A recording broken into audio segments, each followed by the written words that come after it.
Языковая политика – это больше, чем просто законы и правила. Это один из ключевых инструментов формирования национальной идентичности и укрепления государственности.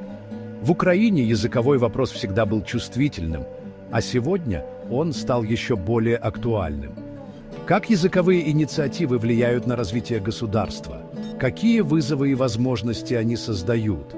И как в этом контексте работает Конституция Украины? Давайте разберемся. Украина – страна с богатым историческим и культурным наследием, которая на протяжении веков была перекрестком различных культур и цивилизаций.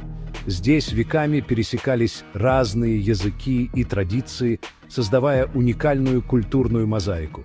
Однако украинский язык долгое время находился под давлением, особенно в периоды имперского и советского правления.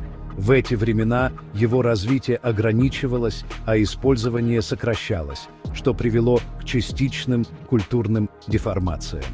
После обретения независимости в 1991 году Украина начала активную работу по восстановлению статуса украинского языка. Конституция 1996 года закрепила его как государственный язык, что стало важным шагом в укреплении национальной идентичности. Но, что еще более важно, это то, что она также гарантировала право свободного использования русского языка и языков национальных меньшинств, чем способствовало гармонии в обществе. Это стало важным шагом для уважения многообразия в обществе и создания условий для мирного сосуществования различных культур и традиций. Согласно статье 10 Конституции Украины, украинский язык – это государственный язык. Это положение закрепляет украинский язык как основной для всех государственных институтов, включая суды, правительство и Верховную Раду. Важно отметить, что язык – это не только символ национальной идентичности, но и инструмент для обеспечения единства страны. Поэтому в том же положении указано, что русский язык, как и языки национальных меньшинств, может свободно использоваться в стране. Это означает, что граждане имеют право использовать свой родной язык не только в повседневной жизни, но и во всех остальных сферах, включая госслужбу, образование, сферу обслуживания и культуру. Более того, Конституция, как основной закон, имеет наивысшую юридическую силу. Это означает, что все законы и нормативные акты должны соответствовать ее положениям. В случае противоречий Конституция имеет приоритет, и любые несоответствующие законы могут быть оспорены в суде. Это значит, что любые законы и инициативы, в том числе языковые, не должны противоречить ее положениям. Законодатели обязаны учитывать конституционные нормы при разработке новых законов и политик, чтобы избежать юридических конфликтов и обеспечить правовую стабильность. В 2019 году был принят закон об обеспечении функционирования украинского языка как государственного. Этот закон стал важным шагом в укреплении статуса украинского языка и его роли в общественной жизни. Этот закон ввел обязательное использование украинского языка в публичной жизни, в органах власти, в сфере услуг, образовании и СМИ. Это означает, что все официальные документы, образовательные программы и медиаконтент должны быть только на украинском языке, что должно способствовать его распространению и укреплению. Он также устанавливает штрафы за отказ соблюдать эти нормы. Например, если работник сферы услуг откажется обслужить клиента на украинском языке, ему грозит административная ответственность. Это направлено на обеспечение соблюдения закона и поддержание языковой политики государства. Это правило распространяется на все сферы обслуживания, включая рестораны, магазины и другие общественные места. Такие меры вызвали поддержку у одних граждан и негодование у других. Некоторые считают, что это необходимо для сохранения и развития украинского языка, в то время как другие видят в этом ограничение своих прав и свобод, дискриминацию и геноцид. Особое недовольство наблюдается в регионах, где исторически преобладает русский язык. В этих областях люди привыкли использовать русский язык во всех сферах, и новые законы воспринимаются как попытка изменить их привычный уклад. Люди воспринимают обязательные квоты и штрафы как ограничение их прав на использование родного языка. Это вызывает напряженность и споры о том, как лучше сбалансировать интересы разных языковых групп в стране. В этой связи возникает вопрос, не противоречат ли такие законы статье 10 Конституции?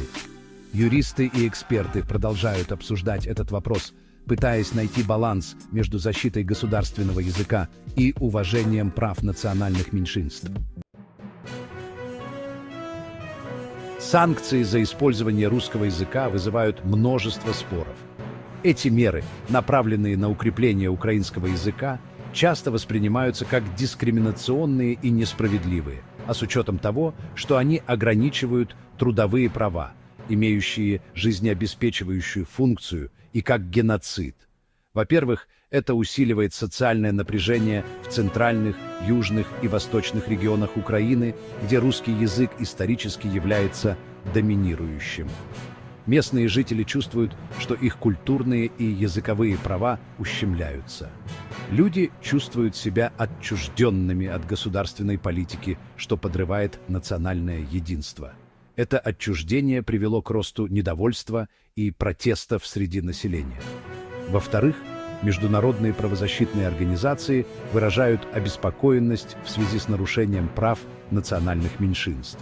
Они указывают, что такие меры нарушают права человека, закрепленные в международных конвенциях, и дискриминируют национальные меньшинства. В-третьих, экономические последствия также значительны. Малый и средний бизнес, особенно в регионах с русскоязычным населением, сталкивается с дополнительными трудностями из-за необходимости соблюдать языковые нормы. Это приводит к снижению доходов и закрытию предприятий. Это создает барьеры и вызывает недовольство предпринимателей и наемных рабочих. В результате экономическая стабильность регионов находится под угрозой, что усугубляет социальные и политические проблемы. Однако эти проблемы можно решить. Важно помнить, что Конституция гарантирует право на свободное использование русского языка и языков национальных меньшинств. Вместо того, чтобы фокусироваться на санкциях, государству стоит усиливать стимулы. Например, создавать программы, которые популяризируют украинский язык через образование, культуру и медиа. Вместо принуждения и санкций в виде административных штрафов и увольнений показать людям ценность и возможности владения украинским языком.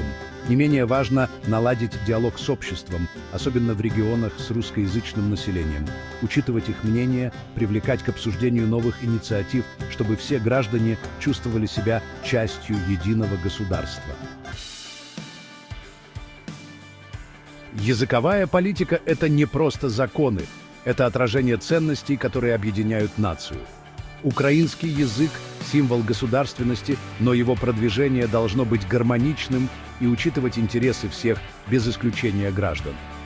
Только такой подход поможет Украине стать сильным и сплоченным государством. Что вы думаете об этом? Считаете ли вы, что права русскоязычных в Украине нарушены? Напишите свое мнение в комментариях. Если вам интересны такие темы, подписывайтесь на канал и ставьте лайк этому видео. Вместе мы сможем лучше понять сложные, но важные процессы в нашей стране. Спасибо, что были с нами. Мы надеемся, что вам понравилось. До встречи в следующих видео.